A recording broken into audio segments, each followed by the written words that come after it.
अच्छा जी, इस साल दुनिया में एक बड़ी तब्दीली आई है। व्हाइट हाउस में डोनाल्ड ट्रंप की वापसी एक ऐसा इवेंट था जिसने पूरी दुनिया पर अपने असर जो हैं वो छोड़े हैं और ये सिलसिला रुक नहीं रहा। अमेरिका की पॉलिसी में एक बड़ा शिफ्ट है और वो सिर्फ अपने मुखालफिन के लिए ही नहीं बल्कि अपने इत्तेहादियों के लिए भी जो है ना वो साथ चलने की बड़ी कड़ी शराइत लेकर आया है। और पाकिस्तान के लिए जी एक शुक्रिया आया। और आपको पता है ये बड़ा इम्पोर्टेंट था क्योंकि जहां उनके अपने दोस्तों के लिए कुछ अच्छे सेंटिमेंट्स नहीं आ रहे हैं, वहां पाकिस्तान के साथ ताल्लुकात लेकिन वो एक शुक्रिया आया और उसके साथ सफरी पाबंदियों की बात की गई। बिल्कुल वीजा हुसूल में मुश्किलात के इशारे भी आए, जिससे मुताल्लिक इसी माह बहुत कुछ वाज़ेह हो जाएगा। फिर अफगानिस्तान है, ईरान है, रूस, यूक्रेन और सबसे अहम ये कि गजा में जंगबंदी का खात्मा। लेकिन जो हुआ वो आपके सामने है। लिटरली ऐसा लग रहा था कि जो जंगबंदी हुई थी उसका बदला 3 गुना करके चुकाया गया। बिल्कुल ऐसा ही, आप सही कह रहे हैं। तो क्या हम आने वाले दिनों में कुछ नए ब्लॉक, कुछ पुरानी सर्द जंग वाली सूरत हाल जो है, वो सिचुएशन जो है वो बनती देख रहे हैं कि नहीं? तो ये we need to find all of this out और इन सवालों के जवाब तलाश करने की कोशिश हम करेंगे।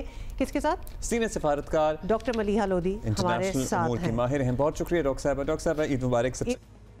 डॉक्टर साहबा, जाहिर है ईद तो है और रिवायती फेस्टिविटी तो है, लेकिन अगर हम हमारी तवज्जो थोड़ी सी भी चला जाए ना जो गज़ा में हुआ है रमज़ान के महीने में, मतलब आप ईद बकरा ईद तो दूर, आप खाना पीना भूल जाते हैं कुछ देर के लिए।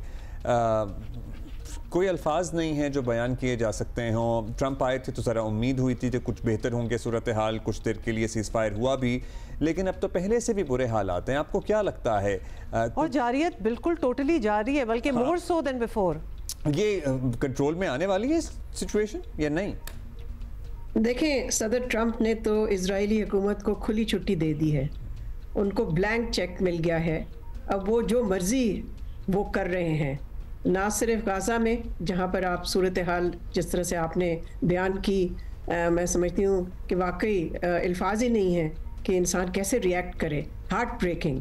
लेकिन साथ साथ उन्होंने वेस्ट बैंक में जो असॉल्ट कर रहे हैं, फौजी असॉल्ट, जहाँ लोगों को बेघर कर रहे हैं, वहाँ पर भी अरेस्ट हो रहे हैं, वहाँ भी वायलेंस हो रही है। तो इससे तो यही लगता है कि ट्रंप का जो फोकस है अब वो वहाँ से हट गया है, यूक्रेन पे है। और जहाँ तक गाज़ा का ताल्लुक है, मैं समझती हूँ कि उसने, लगता तो यही है कि इजराइल पे ही छोड़ दिया है कि वही कोई यानी कि कोई आउटकम आप कह लीजिए मुसल्लत करेगा। लेकिन देखें, रेजिस्टेंस उनको तब भी मिलती रहेगी। ये इतना आसान नहीं होता, चाहे आप जितनी मर्जी बर्बरियत इस्तेमाल करें, आप लोगों को इस तरह से अपने कब्जे में नहीं रख सकते for to long.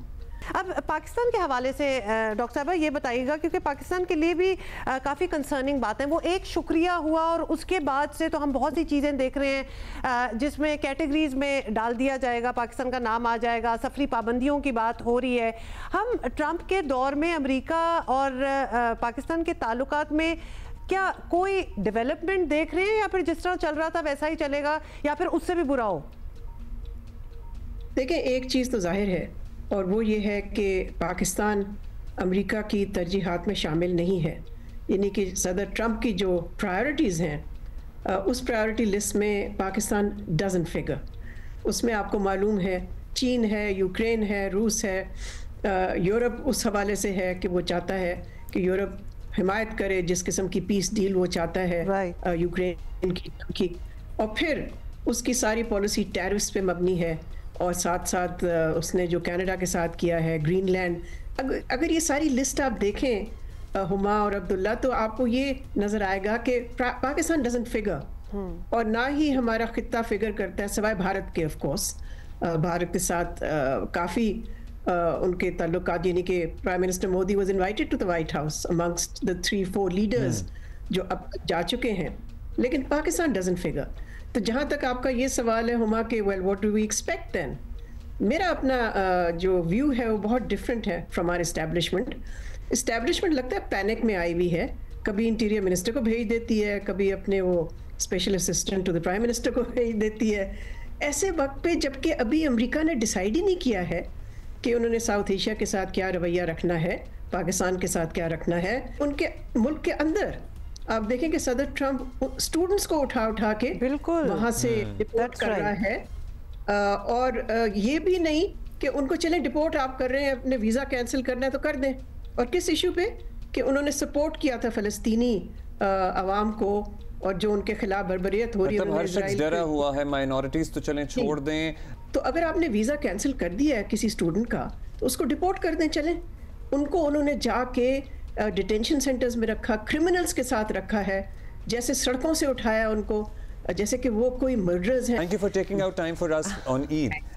So please carry on करें with your things and जबरदस्त। आपको पता है ना कि हमने थोड़ी सी नजर भी रखनी है कि क्या हो रहा है क्या नहीं, और हम कभी भी ईद हो या ना हो, जो भी हो, हम न्यूज़ से अपने आप को डिटैच नहीं कर पाते। इट्स इन अस। होना भी नहीं चाहिए। तो इन एनी केस